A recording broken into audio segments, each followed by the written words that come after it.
In this video, we're going to look at how dams work.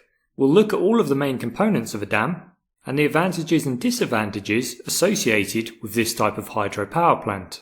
Converting the potential energy of water to electrical energy is a relatively new concept.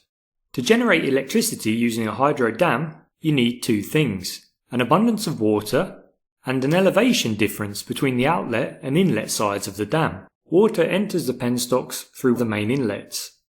The water then travels down through the penstocks until reaching the hydroelectric turbines located within the powerhouse. As the water passes over each turbine runner, the runners rotate and we obtain mechanical energy. The mechanical energy from the turbine runners is passed to electrical generators, which are connected on common shafts. Hydroelectric dams offer a constant and reliable form of power generation, providing enough water is present. They represent a renewable form of energy and produce no waste products. They're also very efficient and cheap to operate. Not only that, but hydro dams have a very long service life,